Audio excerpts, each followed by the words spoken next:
arparadio.com की प्रस्तुति इतिहास का अभ्यास। वाचक स्वर संज्ञा टंडन। भारत में यूरोपीय जातियों के आगमन के पूर्व भारत की राजनीतिक स्थिति। भाग 2। हैदर अली पढ़ा लिखा नहीं था, फिर भी वो योग्य प्रशासक था। उसने अपने राज्य में मुगल शासन प्रणाली तथा राजस्व व्यवस्था को उसी समय लागू किया था। मैसूर जब कमजोर था तथा विभाजित राज्य था, तब उसने उस पर कब्जा किया था और शीघ्र ही उसके कारण इस राज्य की गिनती प्रमुख भारतीय शक्तियों में की जाने लगी। उसने प्रशासन के क्षेत्र में धार्मिक सहिष्णुता की नीति अपनाई थी। उसका पहला दीवान एवं अनेक अन्य अधिकारी हिंदू थे। मैसूर राज्य की राजधानी श्रीरंगापट्टनम थी। हैदर अली अपनी सत्ता के लगभग आरंभ से ही मराठों, सरदारों, निजाम और अंग्रेजों की लड़ाई में लगा रहा। केरल। 18वीं शताब्दी के आरंभ में केरल में राजनीतिक एकता का अभाव था। केरल कई सामंतों एवं राजाओं में बटा हुआ था। इनमें से 4 प्रमुख राज्य थे जो इस प्रकार थे: कालीकट, चिरक्कल, कोचीन और त्रावणकोर। 1729 ईस्वी के बाद राजा मार्तंड वर्मा के नेतृत्व में त्रावणकोर एक शक्तिशाली राज्य बन गया। मार्तंड वर्मा ने क्विलोन इलियादास को जीत लिया। उसने डच शक्ति को पराजित कर केरल में डचों की राजनीतिक सत्ता का अंत कर दिया। उसने यूरोपीय विशेषज्ञों एवं अधिकारियों की सहायता से अपनी सेना का पश्चिमी ढंग से संगठन किया और उसे नवीनतम एवं आधुनिक अस्त्र शस्त्रों से सुसज्जित किया। 1763 ईस्वी तक कोचीन, कालीकट तथा क्षेत्रीय सामंतों के प्रदेश त्रावणकोर राज्य के अधीन हो गए। त्रावणकोर की सीमाएं जल्द ही कन्याकुमारी से कोचीन तक फैल गईं। उसने सिंचाई की ओर विशेष ध्यान दिया, संचार की समुचित व्यवस्था की तथा सड़कों एवं नहरों का निर्माण करवाया और विदेशी व्यापार को सक्रिय रूप से प्रोत्साहन दिया। उसके काल में त्रिवेंद्रम को त्रावणकोर राज्य की राजधानी बनाया गया। उसने केरल के 3 बड़े राज्यों कोचीन, त्रावणकोर और कालीकट को 1763 ईस्वी तक अपने अधीन कर लिया। 1766 ईस्वी में हैदर अली ने केरल पर आक्रमण कर कालीकट के जमोरिन के इलाकों सहित कोचीन तथा उत्तरी केरल को हड़प लिया। 18वीं सदी के उत्तरार्ध में त्रिवेंद्रम मलयाली विद्या एवं संस्कृति का महत्वपूर्ण केंद्र बन गया था। मार्तंड वर्मा का उत्तराधिकारी राम वर्मा था। वो स्वयं एक विद्वान, कवि, संगीतज्ञ एवं प्रसिद्ध अभिनेता और सुसंस्कृत व्यक्ति था। वो अंग्रेजी में धारा प्रवाह बातचीत करता था। उसने यूरोप के मामलों में गहरी दिलचस्पी दिखाई। वो लंदन, कलकत्ता और मद्रास से निकलने वाले अखबारों और पत्रिकाओं को नियमित रूप से पढ़ता था। दिल्ली के आसपास के क्षेत्र। राजपूत राज्य। 1707 ईस्वी में औरंगजेब की मृत्यु के पश्चात राजपूत राजाओं ने मुगल सत्ता से नियंत्रण मुक्त होने का ही प्रयत्न नहीं किया, अपितु स्वतंत्र होकर मुगल साम्राज्य के अन्य भागों में भी अपना साम्राज्य स्थापित करने का प्रयास किया। फर्रुखशहर और मोहम्मद शहर के शासनकाल में आमेर और मारवाड़ के शासकों को आगरा, गुजरात और मालवा जैसे महत्वपूर्ण मुगल प्रांतों का सूबेदार भी बनाया गया। राजस्थान के राजपूत राज्यों में इस युग में भी राजनीतिक एकता का पूरी तरह अभाव था। राजपूत शासक आपस में लड़कर अपनी शक्ति को कमजोर कर रहे थे। इन राज्यों की अंदरूनी राजनीति से भ्रष्टाचार, षड्यंत्र एवं विश्वासघात का बोलबाला था। उदाहरण स्वरूप मारवाड़ के राजा अजीत सिंह को उसके बेटे ने मार डाला था। पहला, मारवाड़। मारवाड़ का राजा अजीत सिंह था। औरंगजेब की मृत्यु के बाद सिंहासन प्राप्ति हेतु उसके पुत्रों के मध्य हुए उत्तराधिकार के युद्ध से लाभ उठाकर अजीत सिंह ने अपने राज्य यानी मारवाड़ पर अधिकार कर लिया। बाद में जब नया मुगल सम्राट बहादुर शाह बना तो अजीत सिंह ने बहादुर शाह से संधि कर ली। इसके पश्चात अजीत सिंह मारवाड़ का विधिवत शासक स्वीकार कर लिया गया। इसकी राजधानी जोधपुर थी, लेकिन मारवाड़ का शासक अंदरूनी राजनीति, भ्रष्टाचार, षड्यंत्रों एवं विश्वासघात के कारण अपने साम्राज्य का समुचित विस्तार नहीं कर पाया। मारवाड़ के राजा अजीत सिंह की हत्या उसके पुत्र बखत सिंह ने ही कर दी और शासन की बागडोर अपने हाथों में ले ली। दूसरा, आमेर। 18वीं सदी का दूसरा महत्वपूर्ण राजपूत राज्य आमेर था।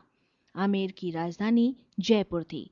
18वीं सदी का सबसे श्रेष्ठ राजपूत शासक आमेर का सवाई जय सिंह 1681 से 1743 ईस्वी तक उसने राज्य किया था।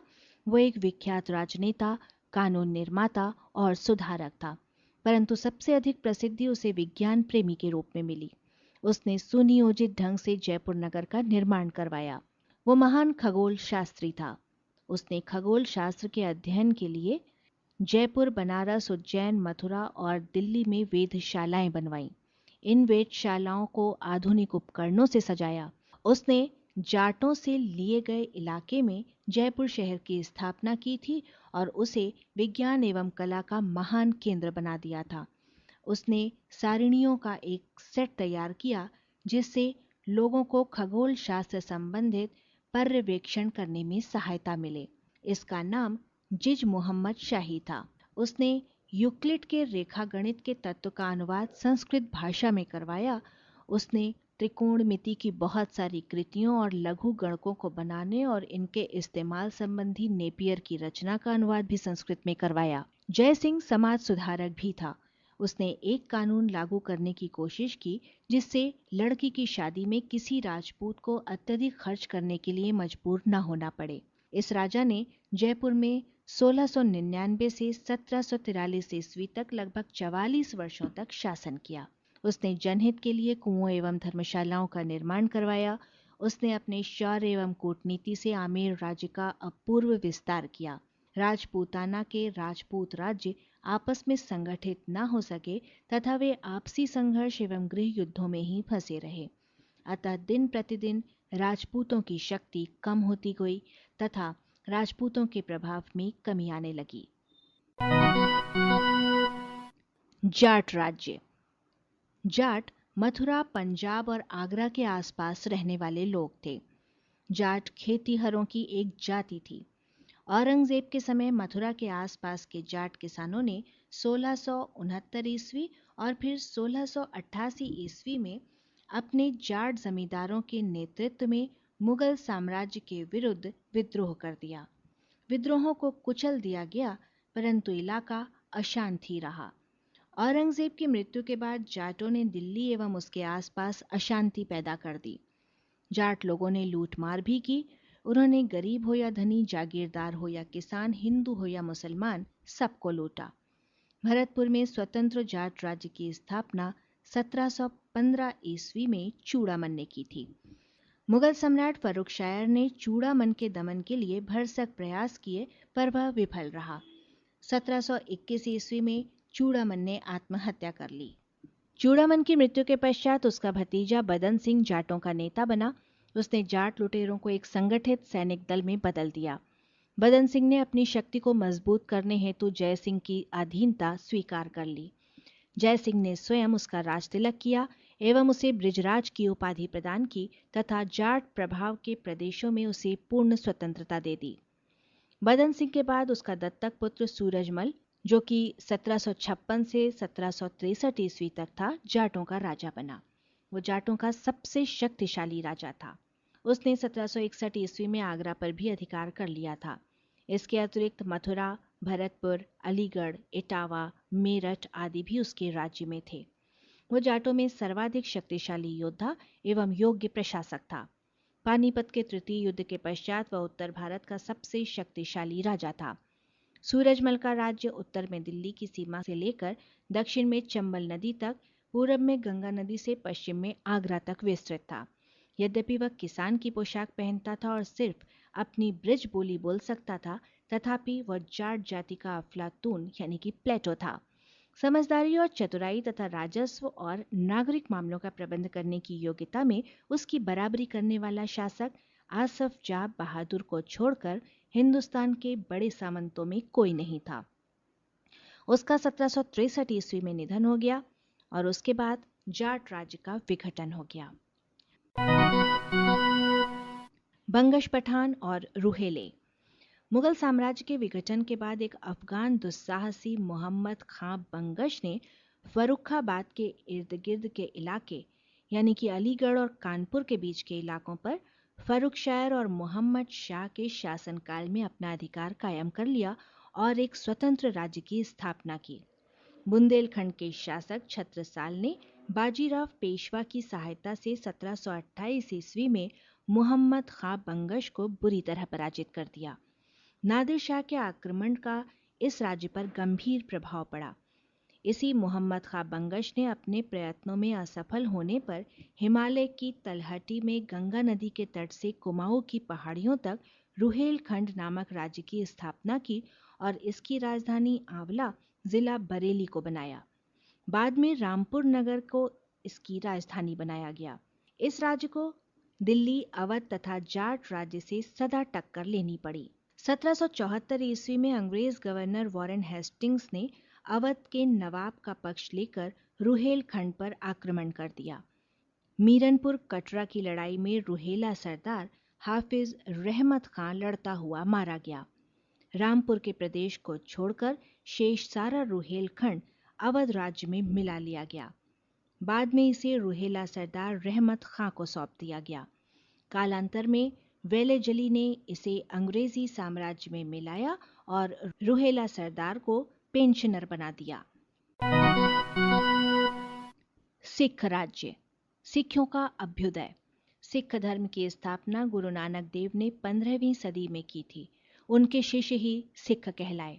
उनके बाद सिखों में 9 गुरु हुए। सिखों के दूसरे गुरु अंगद ने गुरु नानक देव जी के उपदेशों का स्थानीय भाषा में संकलन करवाया। तीसरे गुरु अमरदास जी ने सिख संप्रदाय के प्रचार के लिए 22 गद्दियों की स्थापना की। उन्होंने सती प्रथा का विरोध और मारक वस्तुओं के प्रयोग का निषेध किया। चौथे गुरु रामदास हुए, जिन्होंने गुरु को पैतृक बनाया और सिख को यह विश्वास दिलाया कि एक गुरु की आत्मा दूसरे गुरु में स्वतः ही आ जाती है। इनके समय से गुरु के पास धन की वृद्धि होने लगी। सिख अपने गुरु को भगवान का अवतार समझते थे। गुरु रामदास जी ने ही 1604 ईस्वी में अमृतसर में तालाब तथा मंदिर बनवाए थे। आरंभ में सिख संप्रदाय एक धार्मिक आंदोलन था, किंतु मुगलों की कठोर नीति से यह राजनीतिक आंदोलन बन गया। सिख धर्म पंजाब के किसानों एवं जाटों में विशेषकर फैला। ऊंची जाति वालों ने कठोर व्यवहार से दुखी होकर अन्य छोटी जातियों के लोग भी इस संप्रदाय में शामिल हो गए। सिखों के 5वें गुरु अर्जुन देव ने विभिन्न गुरुओं के उपदेशों का संकलन करवाया और आदि ग्रंथ की रचना की। उन्होंने ही अमृतसर में स्वर्ण मंदिर का निर्माण कराया। जहांगीर ने खुसरो के विद्रोह के अवसर पर गुरु से असंतुष्ट होकर उन्हें कैद में डाल दिया और वहीं 1606 ईस्वी में उनकी मृत्यु हो गई। 6वें गुरु हरगोविंद ने सिखों को सैनिक बनाने एवं लड़ाकू संप्रदाय के रूप में बदलने का काम किया और शाहजहां से उनका संघर्ष शुरू हुआ। उन्होंने तख्त अकाल की नींव डाली। उनकी 1645 ईस्वी में मृत्यु हो गई। 7वें गुरु हरराय, 8वें गुरु हरिकिशन, 9वें गुरु तेग बहादुर और 10वें गुरु गुरु गोविंद सिंह औरंगजेब के समय हुए। 1675 ईस्वी में 9वें गुरु तेग बहादुर को औरंगजेब ने बंदी बनाकर कत्ल करवा दिया। अंतिम गुरु गोविंद सिंह ने सिखों को सैनिक संप्रदाय खालसा में परिवर्तित करने में सफलता पाई। उन्होंने सिखों को अपने नाम के आगे सिंह लगाने का आदेश दिया तथा केश, कंघा, कृपाण और कड़ा रखने के आदेश दिए। सिखों के 5वें गुरु अर्जुन देव के समय गुरु की गद्दी में वंशानुगत उत्तराधिकारी की प्रथा चल पड़ी। उन्होंने मनसत की प्रथा प्रारंभ की, जिसके अंतर्गत सिखों को गुरु की सेवा में अनिवार्य रूप से धन समर्पित करना था। उन्होंने राजसी ठाट बाट से रहना आरंभ कर दिया। 9वें गुरु तेग बहादुर ने औरंगजेब के अधीन पद ग्रहण किया और कुछ सैनिक अभियानों में भी भाग लिया। गुरु तेग बहादुर ने सच्चा बादशाह की उपाधि भी धारण की। उन्होंने किसानों को नेतृत्व भी प्रदान किया। 1703 ईस्वी में गुरु गोविंद सिंह की मृत्यु के बाद गुरु परंपरा समाप्त हो गई।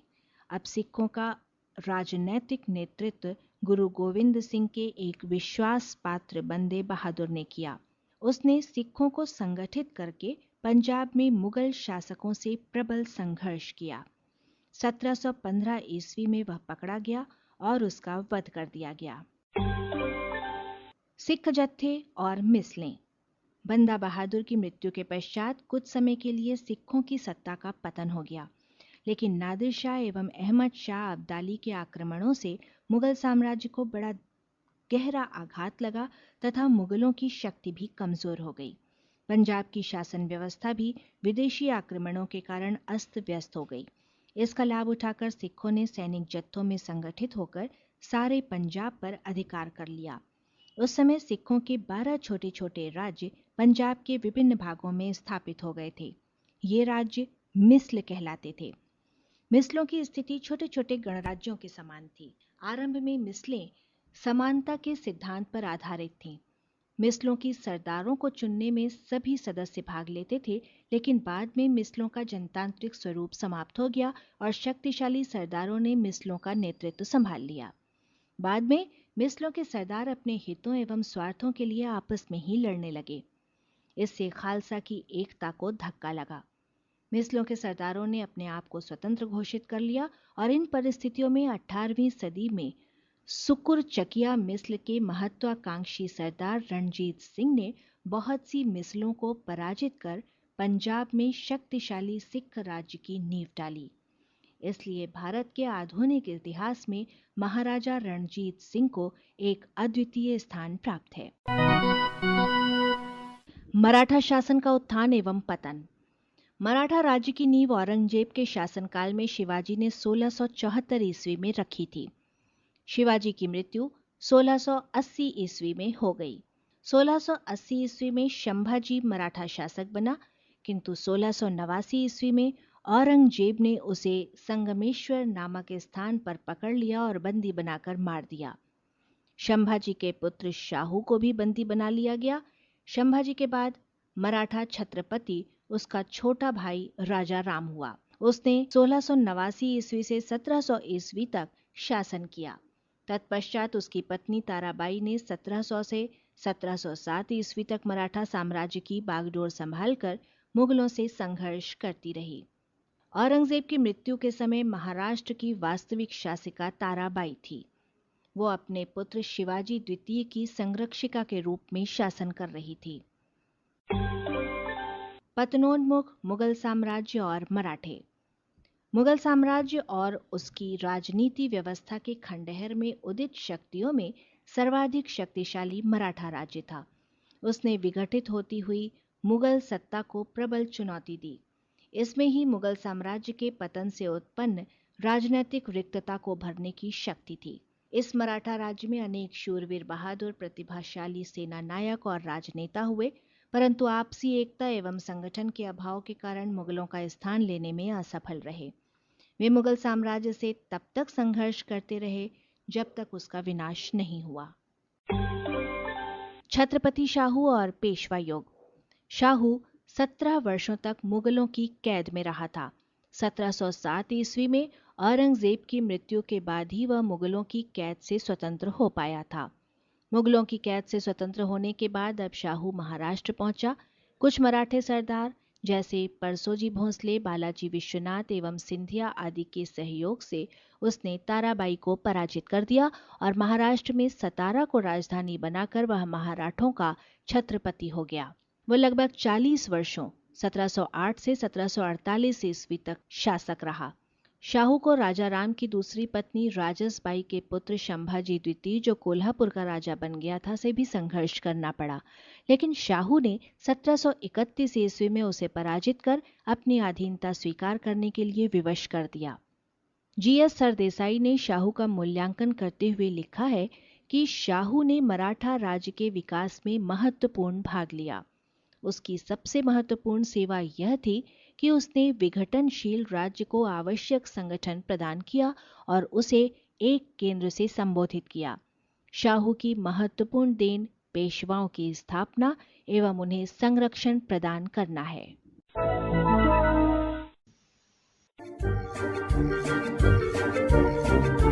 arparadio.com की प्रस्तुति इतिहास का अभ्यास।